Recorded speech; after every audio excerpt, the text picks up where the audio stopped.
Good afternoon.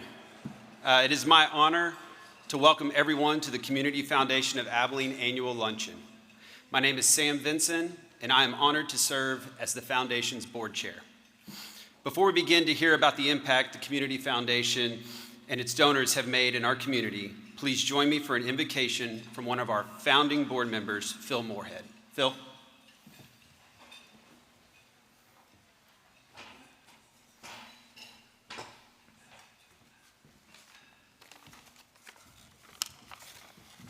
Pray with me, please. Merciful Father, we gather to celebrate and rededicate. We celebrate the past good work of the Foundation, its donors, and its staff. We celebrate the empowering good in this community and the blessings provided to so many. We rededicate this community and the future work of the Foundation, its donors and staff. We rededicate the Foundation, its donors and staff, to your honor and glory. In all this, we thank you. Amen.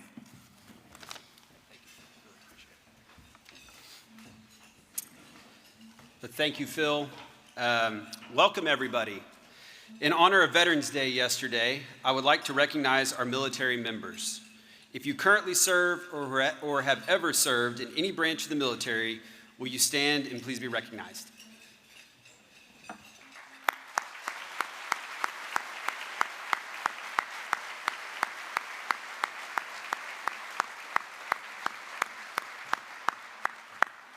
We are incredibly grateful for your service. Thank you very much. At this time, I would also like to ask my fellow Community Foundation board members, past and present, to please stand and be recognized.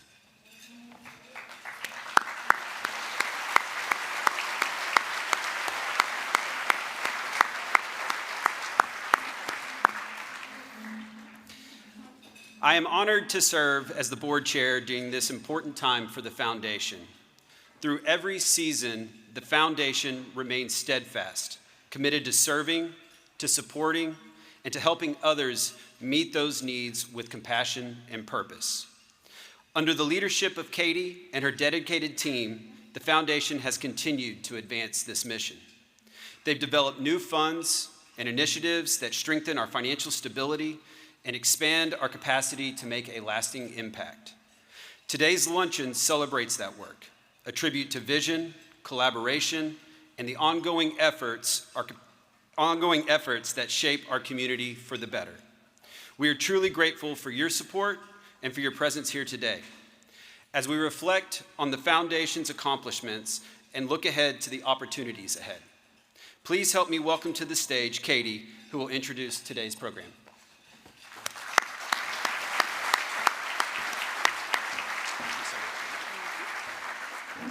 Thank you, Sam, and thank you all for coming today. This is one of our favorite days where we get to see all of your beautiful faces, dressed up, excited to come and join us for lunch. So thank you for coming. And what a joy it is to be together today. It's to celebrate not only just another successful year, but also 40 years of generosity, vision, and community impact. The number 40 often symbolizes a season of reflection and renewal, a time to honor the past while preparing for what comes next. And that's exactly where we find ourselves in 2025. From the very beginning, our founders dreamed of an organization that would serve this community forever and always, a foundation built on trust, generosity, and the belief that together we could accomplish more than any one of us could alone. In the early 1980s, community leaders envisioned a place where people could come together to build something lasting, a place that would make giving easier, more meaningful, and more enduring. Mrs. Judy Matthews seeded that vision with a $750,000 gift, a gift that continues to change lives 40 years later. Her belief in the power of endowment and her hope for the future of this community live on in every grant, every scholarship, and every story of impact we share. Through the years, the Foundation has grown stronger, thanks to the donors who give, the nonprofits who serve, and the leaders who guide with heart and humility. In the annual report, my welcome introduces the theme of our luncheon, forever and always. We've weathered economic downturns, natural disasters, times of uncertainty, but through it all, our mission has remained constant, to care for this community forever and always, through the gifts that our donors entrust us with. Today's luncheon is about that enduring promise. It's about gratitude for those who built this foundation and hope for those who will carry it forward. So as we celebrate this milestone year, our 40th anniversary, we not only look back with appreciation, but we also look ahead with excitement. Because the story of the Community Foundation isn't just about the past. It's about the people, all of you, who make this mission matter. Thank you for your trust, your partnership, and your belief in what's possible when we give together. Thank you.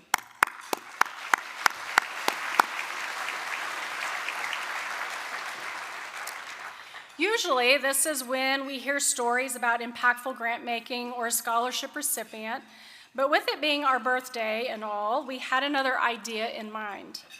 Before I offer an update on the state of the foundation and highlight our fiscal year numbers, I'd like to introduce Jay Moore to come give us a look back at our first 40 years. Jay is a historian, an author, a former high school history teacher, and we're honored that he said yes to today. Yes to telling us more about those visionaries, those from 40 years ago and their legacy today. Please help me welcome Jay Moore.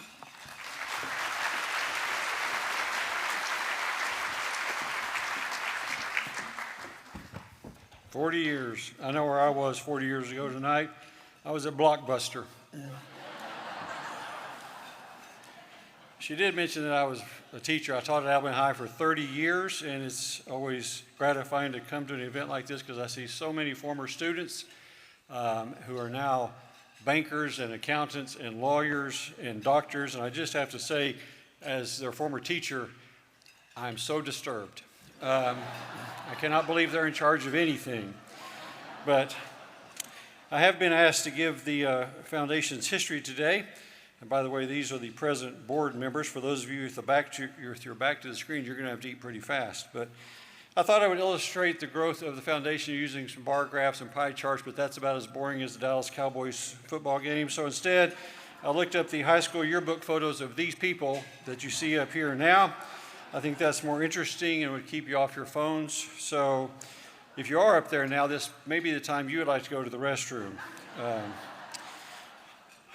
That photo right there is in the vestibule at the Community Foundation. Many of you have seen it. I think it's a very apt metaphor for what they're doing. It is an engine for good, a locomotive for positive change, and is propelling Abilene forward. And of course, on top of that, I just like the photograph. That is a train engine that was built in 1901 in New Jersey. It served for nearly 50 years on the Texas and Pacific line, and by all indications, it came through Abilene hundreds of times. But I am going to have to talk fast because they take pride in getting y'all out of here on time, and I've got a lot to cover today in a short runway. But as you might expect, the story does begin about 40 years ago, and it kicks off following the arrival of a young whippersnapper tax attorney here in Abilene. He had landed here in 1983 taking a job with the Davis-Keinard accounting firm. His name was Phil Moorhead, and his name is still Phil Moorhead. And he gave the prayer a while ago, and many of you didn't see him because you had your eyes closed, except for the Episcopalians in the room who never close their eyes. But I wanted a photo of Phil so that I could have you look at the screen and quit staring at me. So I Google image searched Phil Moorhead, and I got this. That is longtime New York Giants quarterback Phil Simms. He played at Moorhead State. That's the power of artificial intelligence right there. But they do have a lot in common. Phil Simms was the Super Bowl 21 MVP. Phil Moorhead watched Super Bowl 21 on TV. Anyway, Phil Moorhead, not Simms, took it upon himself. And he went from his accounting office here in Abilene over to the Dodge Jones office to visit and introduce himself to Joe Ed Cannon, who it turns out was the U.S. Speaker of the House in the early 1900s. I suspected right away that was not our Joe Cannon. He spells his last name with just one N in the middle. But anyway, Phil went to talk to Joe Ed. Did he go over there? Good. At the time, the First Financial Bank building was being built, and so the Dodge Jones offices were in the old bank building. Not that that matters, I'm just trying to be accurate, but Phil suggested to Joe Ed that Abilene start a community foundation like the good folks over in Dallas had done, and Joe Ed agreed, and so over the next few weeks, they began meeting with people and talking to others about that. They got a group together in late 1984, and we know that that meeting took place in the new Dodge Jones offices in the new bank building, and it happened at 10:30 on Friday, November the 16th, and we know all of that because Joe Ed wrote it down in his calendar. And I'd say he had a pretty easy day otherwise.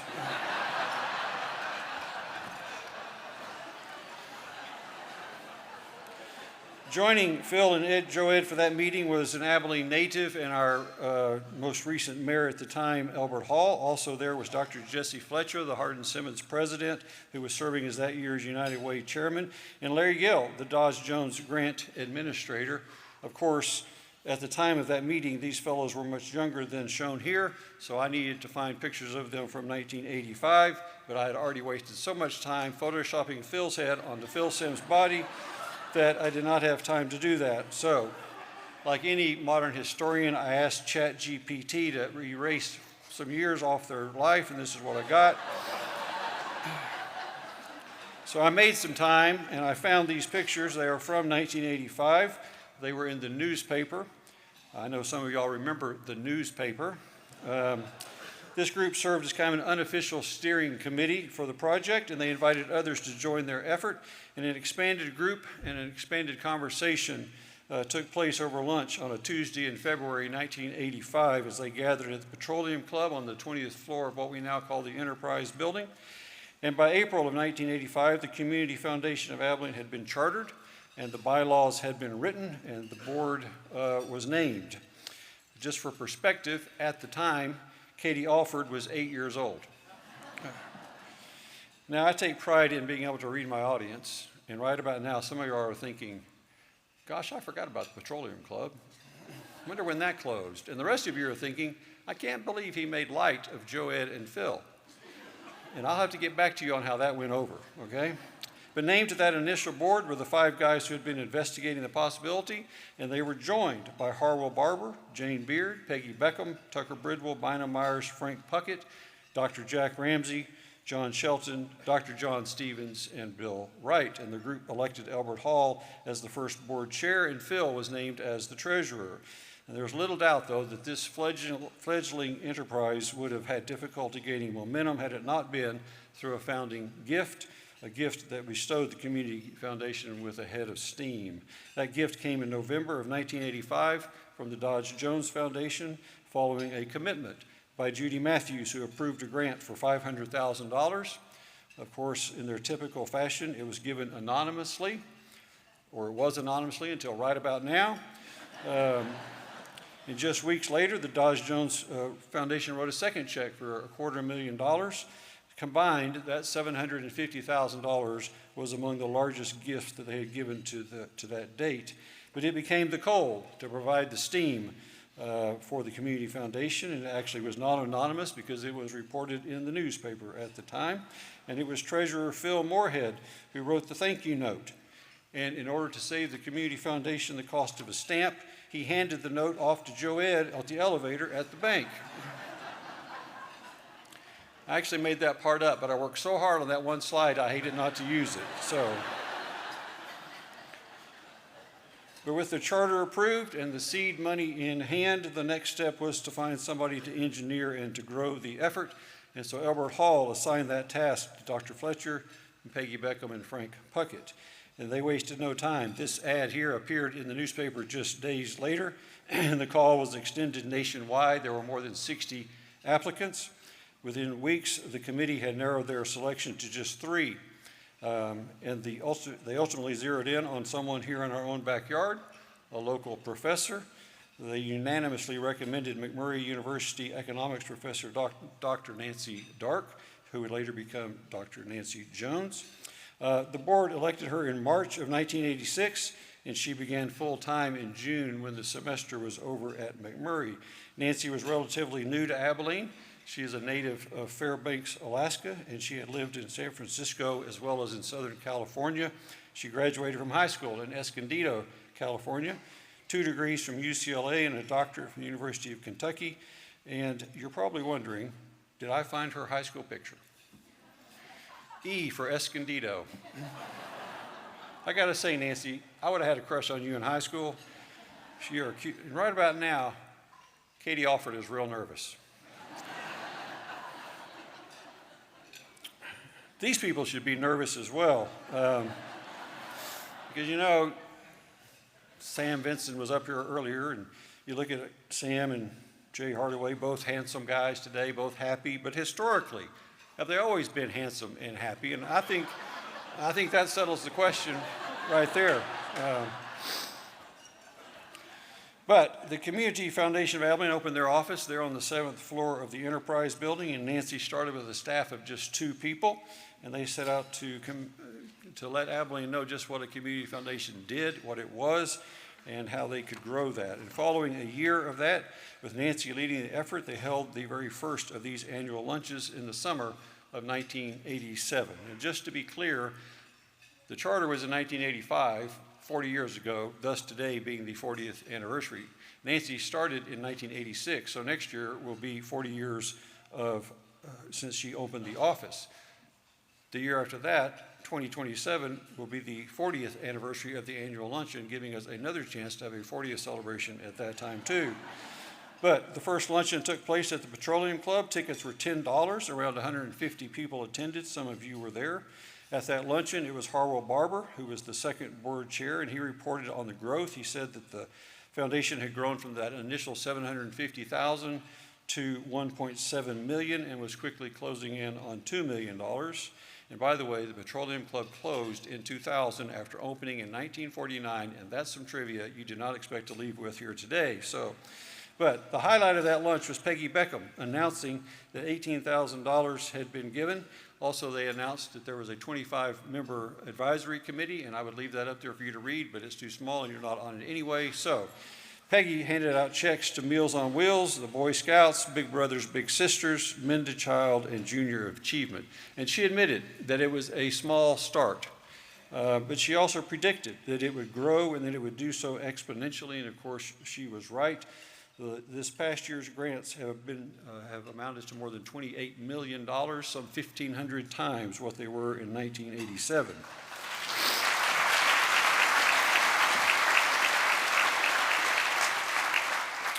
Mr. Barber noted that an endowment of around $2 million was generally the springboard for a community foundation, and that can be a very difficult level to reach. He pointed out that Albuquerque, after being operating for 5 years, was still not at $1 million. In San Diego, it took them 6 years to get to $1.5 million. It took San Antonio 11 years to reach $2 million. But remarkably, under the leadership of the board and Nancy, the Community Foundation of Abilene reached that milestone in just 14 months. And by year 6, the $750,000 had grown to nearly $10 million. Today, the Community Foundation of Abilene is the 11th largest in the state, with their asset size, as you know, hovering around $220 million. Nancy was not just growing funds, she was creating a resource for nonprofits. She began what became known as the Nonprofit Management Center, designed to help local nonprofits hone their operations. On the heels of that, she saw to it in those pre-internet days that there was a funding library for nonprofits to come to and to do some research. Within months of starting the foundation, the very first donor-advised fund was established. It was set up by Albert and Terry Hall. Fittingly, it is known as the Abilene Fund for Helping Others, which pretty well encapsulates all that the Community Foundation is about. Today, when it comes to donor funds, including endowed, non-endowed, unrestricted, and field of interest, there are some 280 funds. The first scholarship was awarded from a fund known as the Lillian and W.P. Wright Senior Fund. There are now more than 150 scholarship funds, and since 1986, over $10 million has been awarded to help students. In 1988, Mr. and Mrs. Lloyd Hopper of Coleman set up a memorial fund for their son, James, who was killed in an automobile accident, and today there are scores of memorial funds aiding others in the name of a loved one. In 1993, Board Chairman Tucker Bridwell set out to raise $1 million to establish an endowment for the administration of the office. And over the next 5 years, past and present trustees, along with many of you, helped to meet that goal. Trustees in 1994 committed to target the issue of teenage pregnancy, and they voted to give at least 40% of unrestricted funds for 3 years towards that issue. A lot happened on the occasion of the foundation's 10th anniversary. For one thing, the Legacy Society began with 18 couples. Today there are more than 60 who have pledged to support the foundation through their estate. Also, Kinley School became the first nonprofit to establish an endowment fund. Notably, a group of some 50 young couples joined together to create a permanent endowment fund to provide for the future. And of course, the future fund has expanded both in numbers and in dollars. Today, they have awarded over $1 million in grants. In 2000, the foundation helped organize the Coleman County Community Foundation. Today, the Abilene Group helps manage funds for Coleman, Winters, Nolan County, as well as other family foundations. In 2002, a group who was committed to helping offset operating costs was formed, known as the Friends of the CFA. Today, that group is over 100 individuals and couples who are helping fund day-to-day expenses. And all along the way, these annual lunches have grown from the 150 that first met at the Petroleum Club in 1987 and has now grown to a celebration of this size here. In 2009, after 23 years, Nancy decided to step down from the job that she had come to define in the role that she had so effectively created. And stepping into her position was an ACU grad and one of the brightest stars to have ever walked the halls of Seminole High School, Katie Alford. And I know you're wondering, has Seminole uploaded their yearbooks to the internet? They have, but you don't embarrass the hand that feeds you, and she did comp my lunch today. So, Katie, I just want you to know I would never intentionally embarrass you. Did that unblur? Well, so we've had, oh yeah, these people. Relax. If you're in that picture up there, I'm not going to show your high school picture, but you need to know, I have your high school picture. So we've had 2 CEOs, and we've had 2 Grand Slam home runs, Nancy and Katie, and they're seen here with a very early champion and a relentless cheerleader of this cause, Peggy Beckham. But Katie had been serving as the finance director for the foundation for 4 years when she took over. At the time, there was $56 million in grants that had been given. 16 years later, that has exceeded $200 million. In 2014, the assets finally reached $100 million. And as you can read in the report on your table, that now has also more than doubled. In 2017, the foundation organized Abilene Gives and raised $480,000. The 2025 iteration of Abilene Gives raised $2.3 million. Altogether, some $14 million have been raised. Also in 2017, the Open Road Concert Series began. They had a 7-season run and raised around $180,000. In 2019, thanks to many of you, the foundation went from being a tenant to being an owner of a space that brought life to that neglected corner there at Mesquite. That same year, an anonymous estate gift that was followed by enough zeros to allow a significant bump in dollars that would be granted. Paula Wyndham set up a fund in 2021 from her estate that was to aid rural initiatives, and hundreds of thousands of dollars have gone to our neighbors because of that. This year, the foundation held a nonprofit leadership academy with a class of 19. Also, this past year, as you know, they have acquired the building next door, soon to be restored. Most people still call it the Cloud Building because of the last tenant there. We historian types still refer to it as the Wilson Transfer and Storage Building. Later, it was the home of Abilene's office of Nabisco, which is why on rainy days it smells like vanilla wafers in that space. But it is 15,000 square feet. It is being reimagined with a multi-purpose use in mind. It's going to aid nonprofits in all sorts of ways. There will be rooms for training and for collaboration and to expand the goal of serving this community. The help that was originally offered through the Nonprofit Management Center has been greatly expanded and will continue to grow even larger. Today, the staff of the Community Foundation help support more than 170 nonprofits, and they pass along their expertise and your generosity, carrying out the dreams and desires of an ever-increasing list of donors as they write out those oversized checks on your behalf. And as you help children by looking after them, by feeding them, by educating them, entertaining and engaging them, as you help animals of all shapes and all sizes, from aiding them with adoption to help looking after those who are at Abilene's largest tourist destination. You're helping fellow Abilenians gain health care and foster care, and even helping provide care far from home. You're helping making this a better place to live by supporting art and music and theater and promoting a long list of cultural pursuits. You're making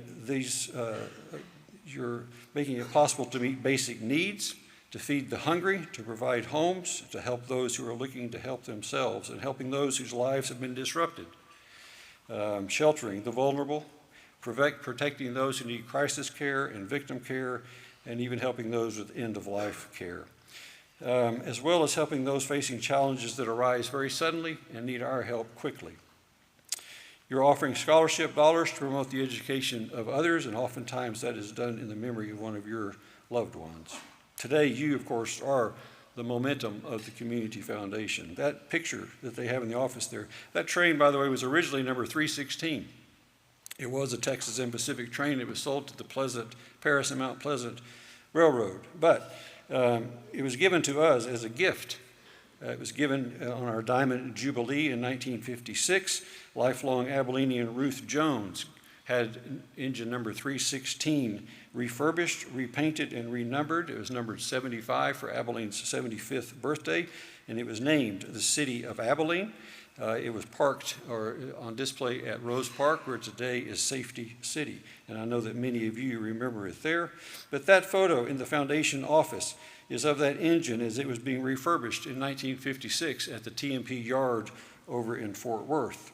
It was at Rose Park for some 20 years when the Texas State Railroad in East Texas approached us about putting it back in service. And with the blessings of Mrs. Jones, we agreed, and we donated it, feeling it could do more good there and could be enjoyed by others. And it was again renumbered as number 316, and it began pulling passenger cars, and it is still there today.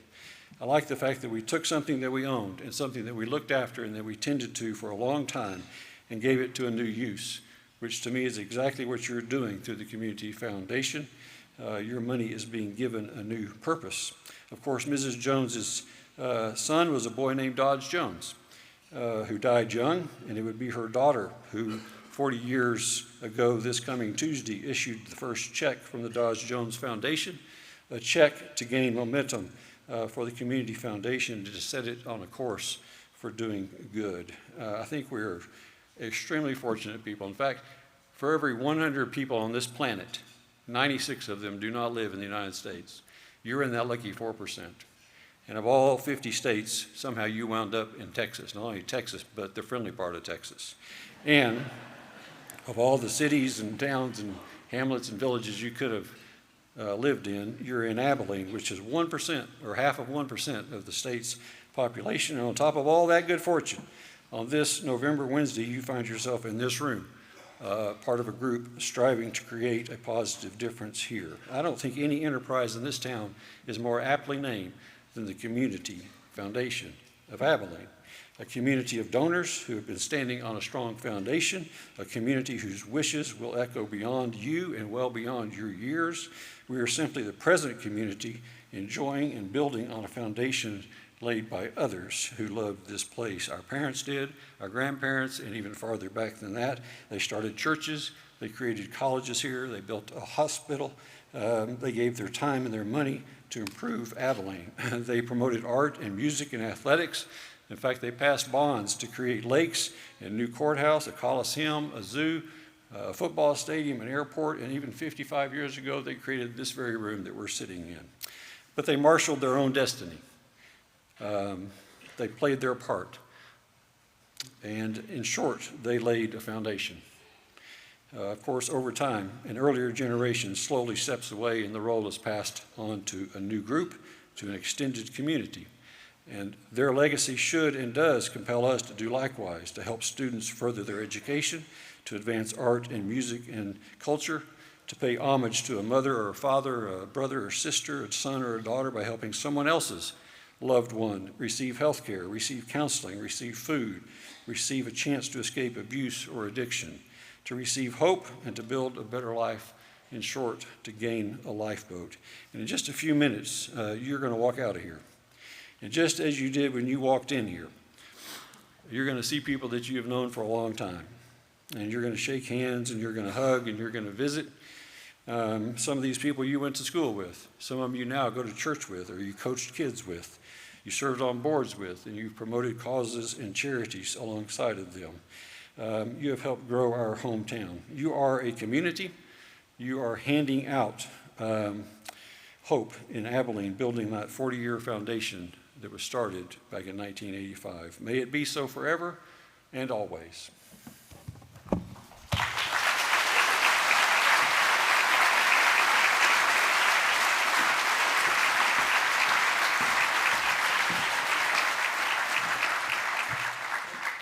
I told somebody that they wouldn't need their tissues today because there was not going to be any reason for crying. It was going to be a happy speech. But seeing some of those photos brings a tear to your eye of all the people who have gone before us and have left their legacy with the Community Foundation of Abilene. Thank you, Jay, for sharing that.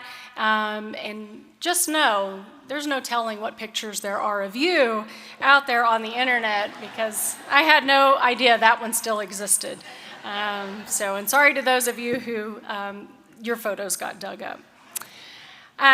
Looking back at the 1995 annual report, CFA President Nancy Jones at that time believed the foundation would reach $15 million in assets by the year 2000 and $30 million by the year 2010.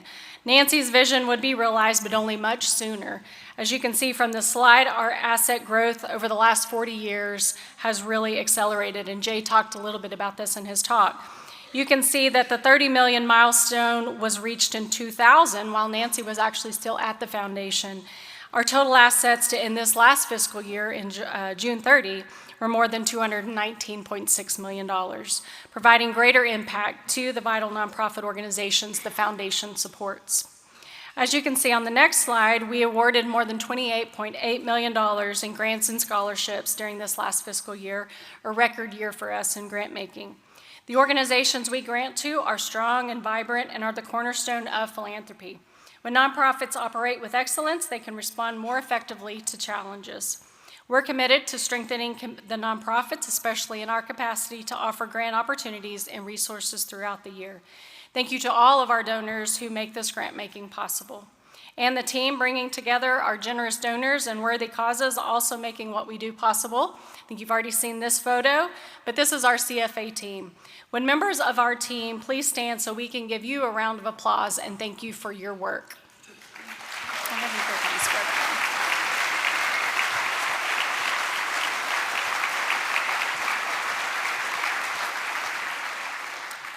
As most of you know, we have an incredible staff, and this team has a very passionate heart for our mission and the communities that we serve, and I just am so appreciative of them each and every day. Before we get to our favorite tradition and close out today's luncheon, I wanted to share a few reminders. The beautiful flower arrangements at your table are available to purchase. If you're interested, you can find a QR code on the back of your program if you want to do that. And on your table are also coffee cups. I know some people have already poured coffee, and some birthday desserts. We would love for you to stick around and visit and just share stories and share, just socialize with one another. Take the photos, share those stories, and feel free to stick around, as I said. You can use this hashtag that's up on the screen to share with us on social media. This is where over the next year, we will be highlighting moments from our 40-year history. So we'll be sharing those, and we might dig up some of the pictures you share or some other pictures as well. This photo from the 2005 annual luncheon, which was actually my first luncheon, may be familiar to some. Earlier, Sam recognized our past and current board members, And today we actually have around 45 to 48 of those in attendance. And I don't know if you got to see everyone stand up when Sam had them stand, but we have so much represented here that it's just a testament to me of the level of leadership that we've had over the last 40 years and their dedication to the foundation. So I want to thank them again and just let them know and that we appreciate them. After the program today, we're actually going to set up risers and we're going to recreate this photo, update it a little, and we want to get another picture of all of those board members. So if you are a current or previous board member, please come up to the end, come up to the front at the end. We now turn to what is probably the most fun part of our luncheon, where someone at your table gets to become a grant maker, a chance to celebrate the incredible impact the foundation and our local nonprofits have made. Table grants have been made possible since 2011. Including the gifts awarded today, nearly $90,000 has been directed to local nonprofits through these table grants. And we are incredibly grateful to Conley & Company, First Financial Bank, and First Financial Trust for making this part of the event possible for the last 15 years. So thank y'all very much.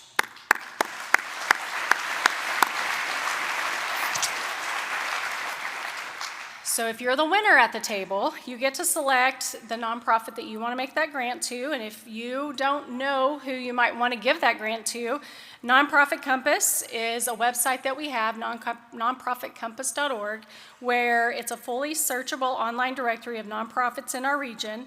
This resource helps donors engage in the causes that they care about and invites our community to explore our area's nonprofits. So you can go there if you need any ideas and maybe select one of those. You can see the nonprofit logos on the screens if you need any ideas. Today's grant maker, yeah, we've got lots of options up there. Today's grant maker will fill out the card on your table, and when you've jotted down all the details, you can just leave it on your table and somebody from our team will come by and pick it up later. And you will have the chance to award a $100 grant to that your favorite local nonprofit. This year, the person at your table who gets to be that grantee or grantor is the person who has celebrated the most birthdays, a nice way of saying the oldest person at your table. You get to choose the grantee. So you can figure that out. And just thank you again for joining us today. And again, the board members come up to the front. So you're dismissed.